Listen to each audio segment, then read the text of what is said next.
Le 17 septembre 1994, dans la ville de Miami, dans l'État de Floride aux États-Unis, un homme marche le long d'une route isolée. Il ne cherche rien de particulier, peut-être un raccourci, peut-être juste un moment de calme avant d'affronter sa journée. Il ne sait pas encore que ce qu'il va découvrir va changer sa vie. Au bout de quelques minutes, juste au-delà d'un talus, il remarque une forme humaine qui gît dans la poussière. Elle est étendue là, comme abandonnée avec désinvolture. Le corps porte des traces de violence, des marques autour du cou et un visage déformé par la peur.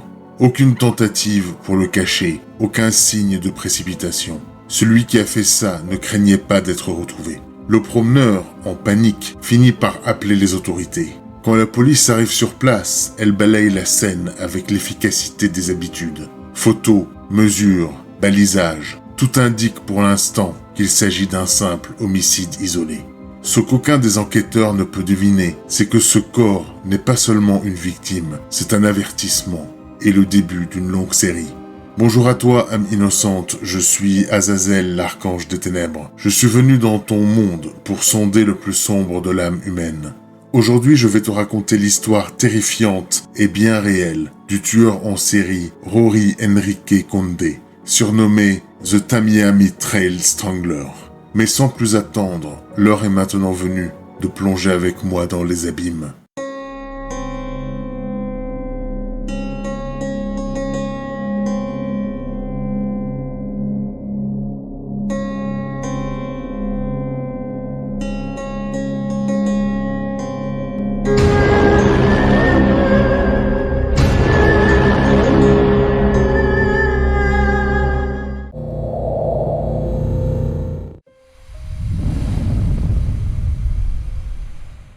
Le 14 juin 1965, dans la ville de Barranquilla, au nord de la Colombie, un enfant vient au monde. Il s'appelle Rory Enrique Conde. À ce moment-là, rien ne le distingue des autres nouveau-nés. Aucune trace du mal qui l'habitera plus tard. Juste un cri, des poings serrés et l'attente d'un avenir qui s'écrira sans amour. Il n'a pas le temps de connaître sa mère. Elle s'appelle Gloria. Et 6 mois après la naissance de Rory, elle meurt d'une infection suite à une procédure médicale mal gérée. On ne lui expliquera jamais exactement pourquoi elle est partie, mais dès son plus jeune âge, le vide qu'elle laisse lui colle à la peau. Sans mère et avec un père incapable d'assumer le rôle de parent, le petit Rory passe la majeure partie de son temps chez sa grand-mère, Maria Cojas. Cette femme fait de son mieux pour aider à leur éducation, lui et sa sœur Nelly. Mais la maison est petite et les ombres qui planent autour de l'enfant prennent peu à peu racine. Dans cet environnement fragile, certaines rumeurs commencent à circuler. Rory aurait été abusé lorsqu'il était encore bébé par 2 de ses oncles, Carlos et Alfredo. Personne ne le protège, personne ne semble s'apercevoir de rien. Les années passent, mais l'enfant grandit avec des questions sans réponse et une coulée d'incompréhension qui glisse lentement en lui. En 1967, son père, Gustavo Conde, décide de partir. Il laisse derrière lui un fils qu'il ne comprend pas, une fille qu'il essaye de ne pas connaître, et une grand-mère qui doit maintenant porter seule toute la charge d'une famille blessée. Il n'y a pas de jouets dans la chambre de Rory, pas de cadeaux d'anniversaire, pas de photos de famille accrochées au mur, juste le temps qui s'écoule dans une atmosphère lourde. En 1977, à l'âge de 12 ans, Rory et sa sœur Nelly embarquent pour un nouveau monde. Direction les États-Unis, et plus précisément Miami, en Floride. C'est son père, Gustavo, qui les y attend. Il n'a pas vraiment changé, toujours aussi distant, toujours absent, souvent agacé par la simple présence de son fils. Rory débarque dans une ville qu'il ne comprend pas. Il ne parle pas l'anglais, il ne connaît personne, et tout semble aller trop vite autour de lui. Dès son arrivée, il est inscrit à la Ruben Dario Middle School, puis plus tard à la Miami Senior High School. Les premiers mois à l'école sont un désastre. Il a du mal à s'adapter, à comprendre les cours, à se faire des amis. Il est fréquemment la cible de moqueries à cause de son accent, de ses vêtements trop usés ou de son comportement trop réservé. Il ne répond jamais, il encaisse, comme il l'a toujours fait. Dans cette nouvelle vie, il ne trouve pas de point d'ancrage, pas de passion, pas de talent particulier, pas d'activité où il pourrait s'évader. Juste des journées qui se ressemblent, pleines de silence, de regards évités et d'une frustration qui grandit en lui. Il ne montre pas de violence extérieure, pas de troubles visibles, mais dans sa tête, les pensées s'assombrissent. À la même période, il découvre les premiers désirs intimes, comme tous les adolescents. Mais pour lui, ils sont mélangés à quelque chose de plus obscur. Une façon de prendre le contrôle, de dominer ce monde qui lui a toujours imposé ses règles. Les rares fois où il s'exprime en classe, sa voix est faible. Certains professeurs le considèrent comme un élève sans histoire. D'autres remarquent une tension en lui, un regard un peu trop fixe, une présence un peu trop discrète pour être inoffensive. Il n'a pas de casier disciplinaire et ne participe jamais à aucune activité périscolaire. Il ne va pas aux fêtes, ne fréquente pas de groupe d'amis, ne s'intéresse à rien en particulier. À la maison, le climat reste froid. Son père lui parle peu et les règles sont strictes. Il s'habitue au fil du temps qui passe à ne compter que sur lui-même. C'est dans cette période d'isolement à la frontière entre l'enfance et l'âge adulte que se forme le fondement de ce qu'il deviendra. Rien dans son comportement ne laisse prévoir la suite. Aucune alarme, aucun signe extérieur de dérive. Mais dans sa tête, sa structure mentale est déjà en train de s'effondrer sans que personne ne s'en rende compte.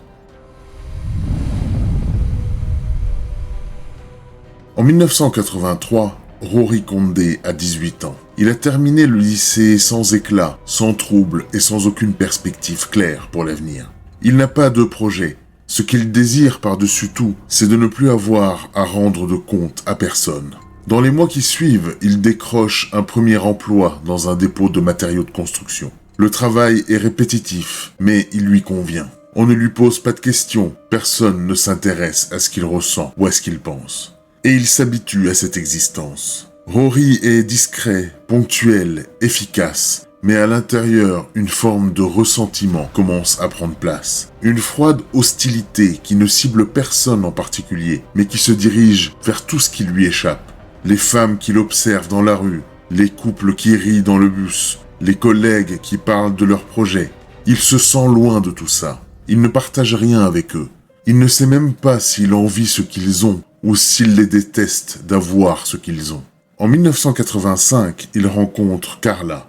Elle n'a que 13 ans lorsqu'ils font connaissance. Lui en a 19. Ils habitent le même quartier, fréquentent les mêmes endroits. Au début, leur relation n'attire pas l'attention. Elle est jeune, docile, flattée qu'un homme plus âgé s'intéresse à elle. Lui voit dans cette rencontre une occasion, pas une histoire d'amour, mais une opportunité de construire un lien dans lequel il peut prendre l'ascendant. Très vite, il installe les règles, ce qu'elle a le droit de dire, de porter, de faire. Il teste ses limites et découvre que Carla ne les pousse jamais. Elle obéit, elle cède, elle l'aime. 2 ans plus tard, en 1987, ils se marient.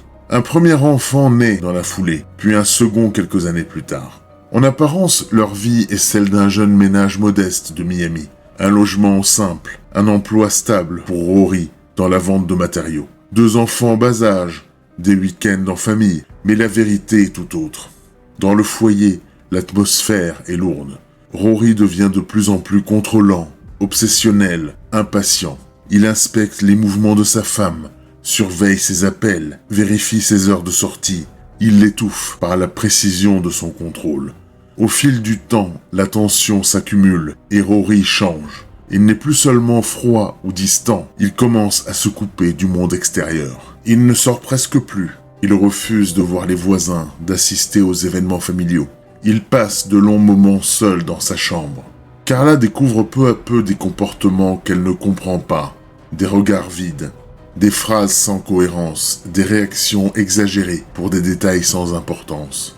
En août 1994, elle met la main sur une cassette vidéo, enfouie dans un tiroir de la chambre. Elle y découvre une femme portant l'une de ses tenues de nuit. La vidéo a été filmée dans leur propre appartement. Pour Carla, c'est la limite. Elle prend les enfants et quitte le foyer sans se retourner. Après des années de peur, de soumission et de doute, elle met fin au cycle. Ce que Carla ne sait pas, c'est que pour Rory, cette rupture est bien plus qu'un échec conjugal. C'est une déchirure profonde, un affront qu'il va transformer en obsession. Cette perte de contrôle lui est intolérable. Il n'exprime rien, ne demande rien, ne tente même pas de récupérer sa famille. Il laisse faire en apparence. Mais en lui, l'équilibre déjà fragile s'effondre définitivement. Après le départ de Carla, Rory change ses habitudes. Il ne va plus au travail tous les jours. Il évite certains endroits, mais en fréquente d'autres qu'il n'avait jamais explorés. Dans le quartier, on le croise parfois en fin d'après-midi, garé dans des rues peu fréquentées, fixant les passants depuis l'habitacle de sa voiture.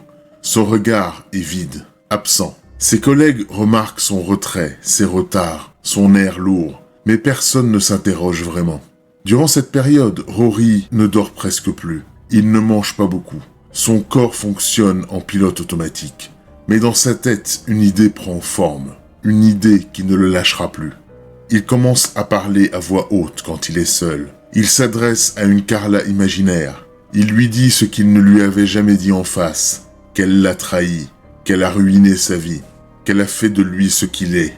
Il n'imagine pas la reconquérir. Il ne rêve pas de se venger d'elle directement. Non, sa pensée dérive. Il cherche des substituts, des corps, des figures féminines interchangeables sur lesquelles déverser la honte et cette humiliation. Il n'y a pas de crise, juste une décision prise en silence un jour de septembre 1994, lorsqu'il quitte son appartement et roule lentement vers une zone qu'il ne fréquentait pas jusqu'ici. Un quartier connu pour les rencontres rapides, tarifées. Il ne sait pas précisément ce qu'il va faire, il n'a pas de plan, mais il est prêt. Il veut reprendre le contrôle, pas de manière symbolique, il veut agir, il veut décider, il veut que l'autre soit impuissant. C'est l'excuse dont il avait besoin pour céder. Et ce qui devait arriver allait inévitablement arriver.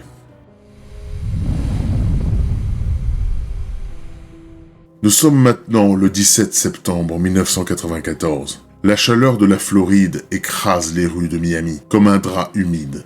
Dans la ville, certaines routes mènent vers des zones oubliées. Parmi ces axes figure la Tamiami Trail, un long ruban d'asphalte qui s'étend sur plus de 400 km entre Tampa et Miami, traversant marécages, zones industrielles et entrées de motels oubliés. C'est un endroit connu pour ses échanges rapides, pour ses passages éclairs entre anonymes. C'est là que Rory s'aventure pour la première fois, avec une intention qui dépasse le simple désir. Dans sa voiture, il tourne pendant plus d'1 heure avant de s'arrêter à la hauteur d'une personne transgenre au style élégant, maquillée avec soin. Elle s'appelle Lazzaro Cometsana. Elle a 27 ans. Ils échangent quelques mots, le ton est calme, le visage de Rory reste fermé. Ils montent ensemble dans la voiture et prennent la direction de l'appartement de Rory.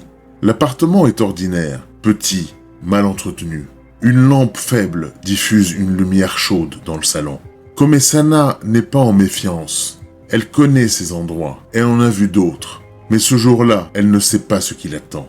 Quelques minutes après être entrée, l'atmosphère change. Le regard de Rory devient fixe. Il ne parle plus. Il marche dans la pièce comme s'il ne savait plus ce qu'il fait là.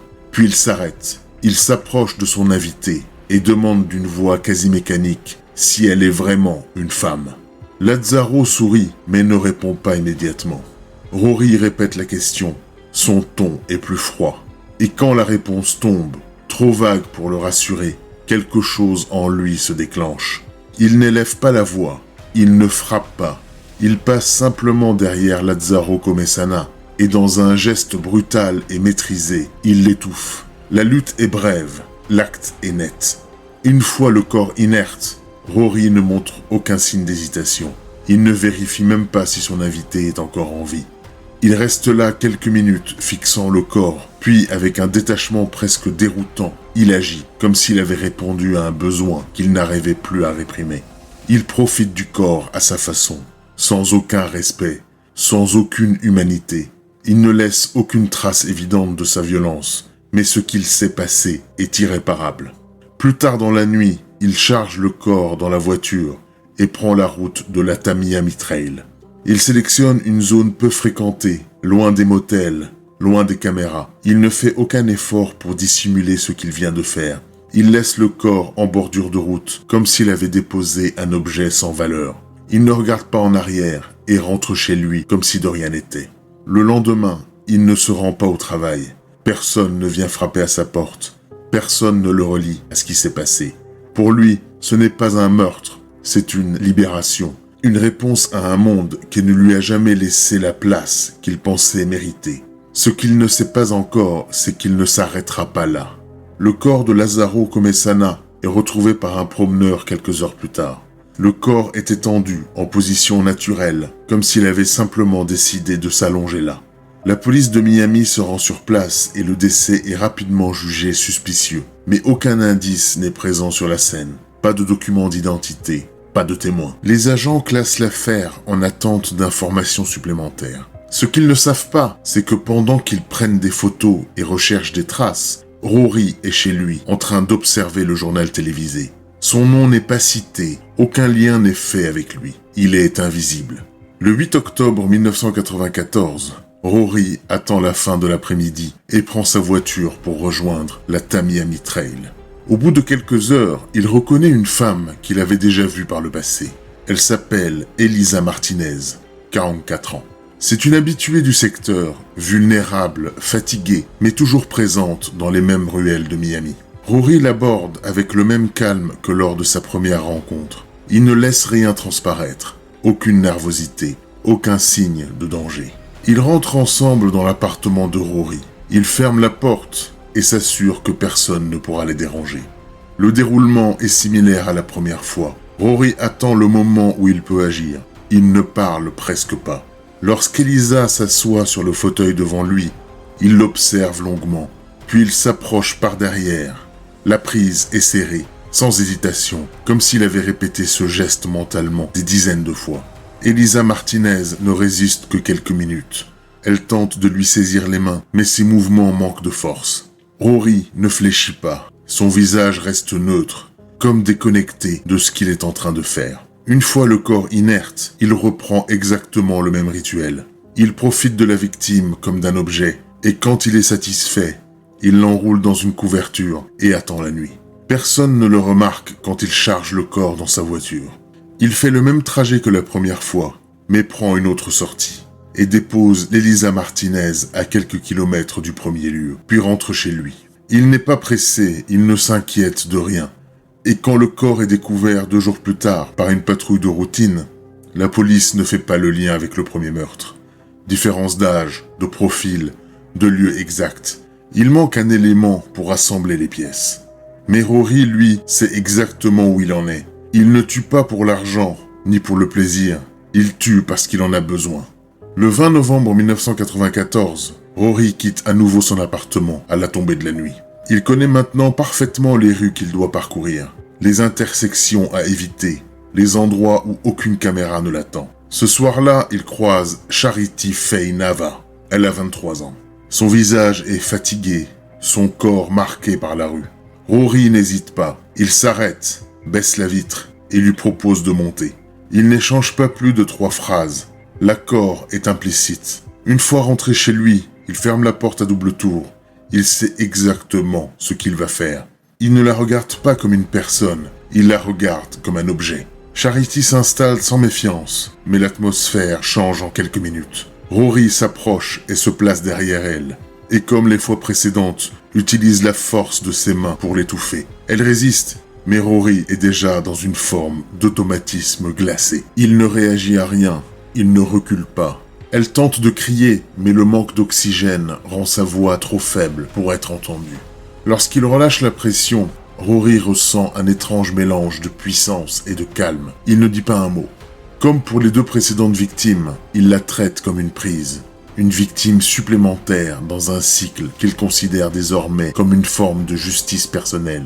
Mais avec Charity, Rory décide d'aller plus loin. Lorsqu'il dépose son corps quelques heures plus tard sur un nouveau segment de la Tamiami Trail, il prend avec lui un marqueur noir. Et sur la peau dénudée du dos de la victime, il inscrit un message clair. Le voici. Third, I will call Dwight Chan. 10. See if you can catch me. Les mots sont précis, ordonnés, comme une déclaration en 3 temps. Third, pour marquer le compte. Le corps est le troisième, une sorte d'inventaire macabre, une mémoire écrite directement sur la chair. I will call Dwight Chan 10.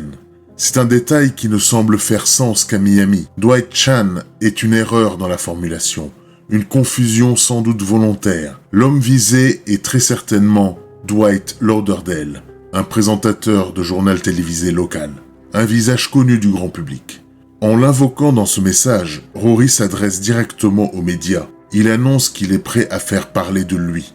Le chiffre 10 est resté sans explication précise, mais pour certains enquêteurs, il pourrait représenter un compte à rebours, une référence au nombre de victimes envisagées, ou un code personnel.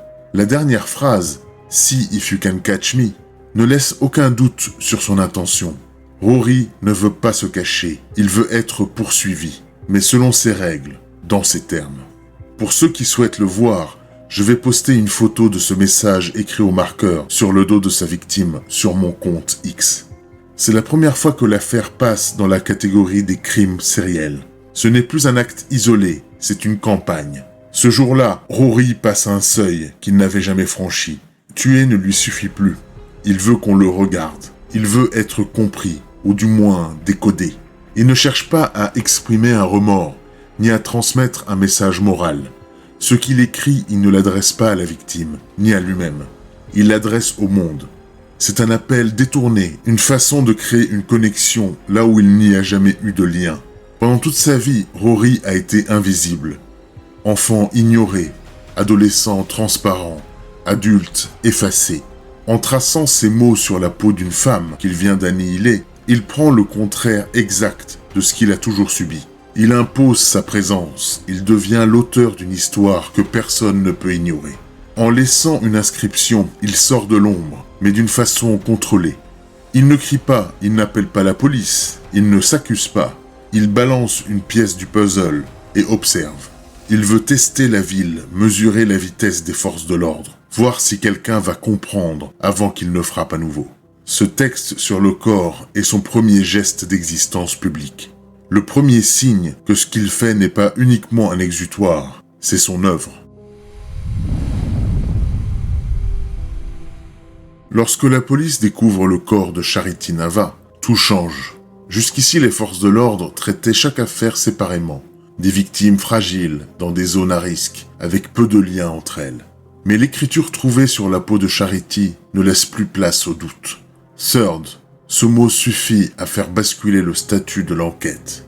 Les autorités décident de fermer tous les dossiers similaires ouverts depuis septembre pour les réunir sous une même cellule.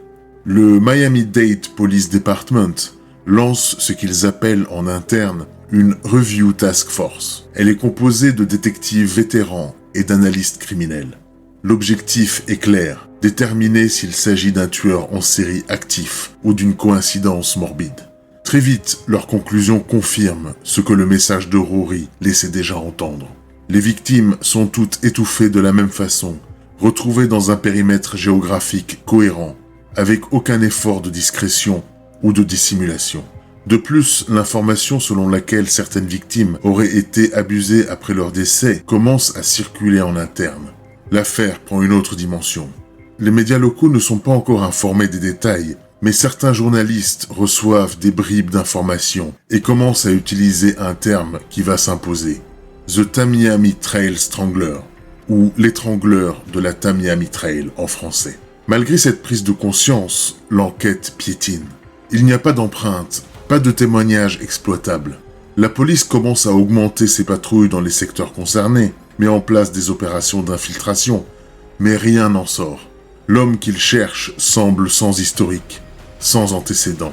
La seule chose qu'il laisse derrière lui, ce sont des corps et une formule troublante écrite comme un avertissement. « See if you can catch me ». Cette phrase, plus encore que le reste, inquiète les enquêteurs. Elle indique non seulement une prise de confiance, mais une possible escalade. Le tueur ne se cache pas. Il joue, il teste, il observe. À partir de la fin novembre 1994, Rory rentre dans une phase nouvelle. Moins d'une semaine après avoir laissé un message sur le dos de sa précédente victime, il frappe à nouveau. Le 25 novembre, il s'en prend à Vanda Crawford, 38 ans. Le mode opératoire ne change pas, même ritualisation, même dédain glacial envers la vie. Il l'emmènera chez lui, l'étouffera, la laissera sans vie, puis abusera d'elle comme s'il s'agissait d'une coquille vide. Vanda est trouvée le lendemain matin, près d'une voie rapide qui traverse le quartier ouest de la Tamiami Trail. La presse commence à accélérer. Les journaux titrent désormais sur un tueur qui signe ses victimes. Le nom de la Tamiami Trail apparaît en première page, mais aucun avancement concret n'est enregistré du côté des forces de l'ordre. Lorsqu'il passe de nouveau à l'acte le 17 décembre 1994, Rory semble maîtriser son schéma. Ce jour-là, il aborde Nicole Schneider, 27 ans, dans une rue latérale non loin du Coral Way. Même geste, même vitesse, il ne demande même plus si quelqu'un l'a remarqué. Ce n'est plus une question pour lui. Nicole est découverte le surlendemain, déposée à moins d'1 mètre de la chaussée, comme si Rory ne se donnait même plus la peine de cacher. Au mois de janvier 1995, l'état-major de la police de Miami reconnaît officiellement la présence d'un tueur en série actif dans la zone urbaine. La tâche est transmise à une équipe spécialisée avec un budget élargi, mais il est trop tard pour empêcher le 6e meurtre. Le 12 janvier 1995, Rory repère Rhonda Dunn, 21 ans. Il la conduit chez lui comme les autres. Aucun doute, aucune hésitation. Il la traite comme un objet à utiliser, puis à évacuer. Le lendemain, son corps est laissé dans une allée, le visage couvert de bleu, le cou portant toujours les marques précises de la pression appliquée. Le pattern est incontestable. 6 victimes, 6 fois le même geste, 6 récits interrompus par la même main. Mais après Rhonda, quelque chose change. Rory ne sort plus, il ne réapparaît pas. Pendant des semaines, rien, comme s'il avait disparu. La police hésite entre 3 hypothèses. Il a quitté la ville, il est mort, ou il a été incarcéré pour une autre affaire. Mais en réalité, il n'en était rien. Rory est toujours là. Il observe. Il attend. À ce stade, rien ne semble pouvoir arrêter Rory Condé. Mais bientôt, tout allait changer. Nous sommes le 24 juin 1995. À Miami, ce matin-là, un voisin entend des sons étranges venant de l'appartement du 2e étage. Rien de net, juste une voix étouffée qui semble revenir par vagues. Il s'approche, jette un œil par une fenêtre entrebâillée et distingue une femme immobile, les yeux fixes, comme si elle le suppliait sans parler. Il appelle immédiatement la police. Les officiers arrivent peu après, ils enfoncent la porte, et ce qu'ils découvrent à l'intérieur ne ressemble à rien de ce qu'ils ont vu jusqu'ici. Dans une pièce sombre, ils trouvent Gloria Mestre, attachée, le visage creusé, le regard absent. Elle n'a pas hurlé, elle a attendu, elle a survécu. Elle raconte que l'homme qui l'a enfermée est parti depuis des jours. Elle ne sait pas s'il compte revenir, ni s'il l'a déjà oublié. Le nom de celui qui loue l'appartement apparaît dans les dossiers. Il s'agit d'un certain Rory Enrique Condé, âgé de 29 ans. Il n'est connu de personne, il n'a pas de casier judiciaire, il n'a jamais fait parler de lui. La police diffuse un avis de recherche en interne, et le soir même, il est interpellé chez sa grand-mère, à Hiali. Il n'essaie pas de fuir, il se laisse passer les menottes. À ce stade, il n'est accusé que d'une chose, la séquestration d'une femme. Une affaire comme tant d'autres dans une ville déjà écrasée par la violence. Mais le lendemain matin, tout bascule. Le 25 juin 1995, pendant un interrogatoire qui dure plus de 3 heures, Rory s'enfonce dans son siège, fixe les murs et commence à parler. Pas pour se défendre, pas pour négocier, mais pour se libérer. Il avance une pile de feuilles, un document écrit de sa main. À l'intérieur, une confession totale. Il reconnaît être l'auteur des 6 meurtres qui ont glacé Miami durant 10 mois. Les femmes retrouvées le long de la Tamiami Trail. Celle qui avait un message écrit dans le dos. Celle qui l'a ramenée chez lui pour mieux les étouffer. Celle qu'il a abandonnée comme si elle n'avait jamais existé. Il dit qu'il ne peut plus porter ça en lui, qu'il en a assez de faire semblant, qu'il savait qu'un jour, il serait pris. Il raconte ses déambulations nocturnes, sa colère contre sa femme, sa honte après la première rencontre qui a mal tourné, et comment, au fil des semaines, il a commencé à avoir besoin de recommencer. Non par plaisir, mais pour faire taire une espèce de rage qui ne partait jamais. Il parle de ses victimes comme des ombres, Il ne leur donne pas de nom, mais il détaille les actes. Il dit qu'il ne voulait pas être vu, qu'il ne voulait pas être aimé, qu'il voulait juste que le monde sache qu'il était là. À la fin de son récit, il ne demande rien, pas d'avocat, pas de compassion, juste que l'histoire soit écrite comme elle est arrivée. Il signe et se tait. Après ses aveux en juin 1995, l'État de Floride décide de ne pas laisser de place au doute. Rory sera jugé pour chacun de ses actes. 6 meurtres, 6 procès. Le premier se tient pour le meurtre de Rhonda Doone, le 20 octobre 1999. Condé est reconnu coupable par le tribunal. Puis le 6 décembre de la même année débute la phase du verdict final. Les débats sont longs, les témoignages écrasants. Le jury délibère puis rend sa décision. La peine capitale. Le 17 mars 2000, Rory Condé est officiellement condamné à mort par l'État de Floride. Mais ce n'est pas terminé. Lui-même demande à être jugé pour les 5 autres meurtres. Le 5 avril 2001, il comparaît à nouveau devant la justice. Cette fois, il plaide coupable pour chacune des 5 victimes. En échange, il écope de 5 peines de prison à vie, sans possibilité de libération conditionnelle. Pour les procureurs, l'objectif est atteint. Rory ne sortira jamais, ni par la grâce, ni par la fuite. Par la suite, il est incarcéré dans le couloir de la mort à Stark, en Floride. Une cellule étroite, un lit de béton, des murs qui ne changent pas. Le 4 septembre 2016, la Cour suprême de l'État de Floride annule sa condamnation à la peine capitale. À la sortie de cette vidéo, Rory Condé est toujours incarcéré à la prison d'État de Floride. Durant son incarcération, il ne recevra aucune visite. Lui qui voulait être vu, entendu et reconnu, il est désormais seul dans l'un des endroits les plus oubliés du pays. Voici donc l'histoire de Rory Enrique Condé, un homme presque effacé, invisible aux yeux de tous, qui vivait dans un appartement ordinaire de Miami. Il n'était ni bruyant, ni singulier, un locataire parmi d'autres. Mais entre 1994 et 1995, il est devenu l'auteur d'une traque glaciale le long de la Tamiami Trail. 6 victimes isolées, sans défense, utilisées puis abandonnées comme des objets sans valeur. Et pendant 10 mois, la police n'a rien vu venir. C'est une femme qui a survécu, qui a mis fin à cette course macabre. Aujourd'hui, il est incarcéré dans la prison de Stark, en Floride. Et il n'a rien rejeté, rien regretté. Il a juste confirmé ce qu'il était. Si tu as aimé cette vidéo, n'hésite pas à t'abonner à la chaîne et à activer la cloche pour recevoir les notifications. Je t'invite aussi à me suivre sur mes différents réseaux sociaux pour ne rien manquer de mes actualités. Tu peux aussi cliquer sur l'une des vidéos qui s'affichent en haut de ton écran. Des histoires tout aussi froides, vertigineuses et réelles, des plongées dans l'esprit de ceux qui ont dépassé toute limite. Je suis curieux d'avoir ton avis sur cette affaire dans les commentaires de cette vidéo. Pour ma part, je te donne rendez-vous très bientôt pour une nouvelle histoire terrifiante. À très vite dans tes cauchemars.